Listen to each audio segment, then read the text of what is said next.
કાપોદ્રા ચારણ પીપળી ગામની દીકરીઓનું સખી સ્નેહ મિલન યોજાયું. સુરત શહેરના કાપોદ્રા વિસ્તારમાં ચારણ પીપળી ગામની દીકરીઓ દ્વારા સખી સ્નેહમિલન કાર્યક્રમનું સુંદર આયોજન કરવામાં આવ્યું હતું. ગામ સાથે જોડાયેલી દીકરીઓ એક સ્થળે એકત્રિત થઈ પરસ્પર સ્નેહ, લાગણી અને એકતાની ભાવનાને વધુ મજબૂત બનાવવાનો પ્રયાસ કર્યો હતો. આ સખી સ્નેહમિલન કાર્યક્રમનું આયોજન રિયલબેન વાવલિયા, નેન્સીબેન કાથરોટિયા અને રુચિબેન કાથરોટિયા સહિતની બહેનોના સંયુક્ત પ્રયાસોથી કરવામાં આવ્યું હતું. કાર્યક્રમમાં બહેનોએ ઉત્સાહપૂર્વક ભાગ લઈ એકબીજા સાથે આનંદની ક્ષણો વહેંચી હતી. કાર્યક્રમ દરમિયાન બહેનોએ પરસ્પર શુભેચ્છાઓ પાઠવી હતી તેમજ જૂના સંસ્મરણોને યાદ કરી સ્નેહ અને આત્મીયતાનો માહોલ સર્જાયો હતો. આ પ્રસંગે તમામ બહેનો વચ્ચે એકતા, પરસ્પર સહકાર અને સમાજ પ્રત્યેની જવાબદારી અંગે પણ ચર્ચા કરવામાં આવી હતી.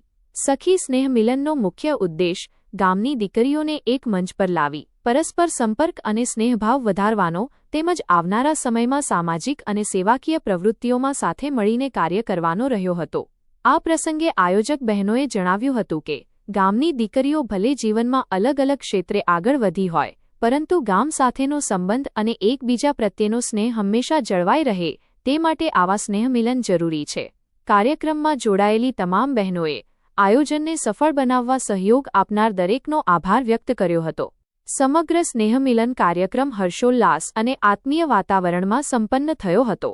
HX24 ન્યૂઝ ગુજરાતી સાથે જય બગિયા, સુરત. મારું નામ ઈશાની અશોકભાઈ કાનાણી છે.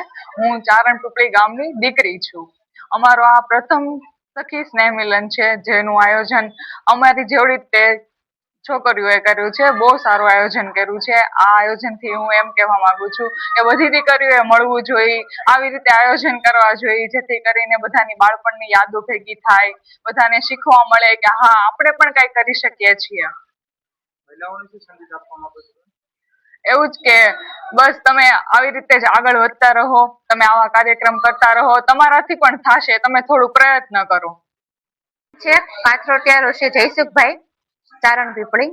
અમે આ પ્રથમ સખી સ્નેહ મિલન કર્યું છે. અમને બધાને ખૂબ જ મજા આવે છે. બધા આનંદ કરી રહ્યા છે. બધા નાનપણની યાદોની સાથે મળીને વાતો કરી રહ્યા છે. નાનપણની બધી ગેમ રમી રહ્યા છે. અમને બધાને ખૂબ ખૂબ આનંદ આવે છે. મહિલાઓને સંદેશ આપવાનો છે કે બધા હળી મળીને રહી નાનપણની વાતો કરે. અહીંયા બધા સાથે મળે, નાનપણની બેનપણીઓ અત્યારે ભેગી થાય.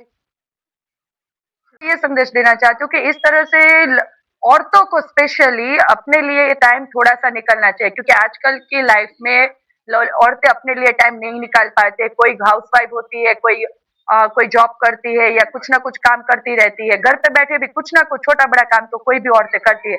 तो ऐसे फंक्शन ऑर्गेनाइज करके आप बता सकते हो, लेडीज को स्पेशली बता सकते हो एटलीस्ट साल में 1 घंटा ऐसे अपने फ्रेंड्स को मिलके अपने लिए टाइम निकाल सके. कानानी है और हम सारी लड़कियां यहाँ पे बेटी या गांव की इकट्ठा हुई है. हमारे गांव का नाम चारण पीपली है और यहाँ पे मिलके सारी लड़कियां, सारी बड़ी छोटी सारी लड़कियां मिलके यहाँ पे अपने बचपन की यादें ताजा कर रही है और बहुत ही ज्यादा एंजॉय कर रही है और सब अपने बचपन की जो भी यादें है वो एक दूसरे के साथ शेयर कर रही है और सारी छोटी बड़ी बातें कर रही है, गेम्स खेल रही है और बहुत ही मजे कर रही है.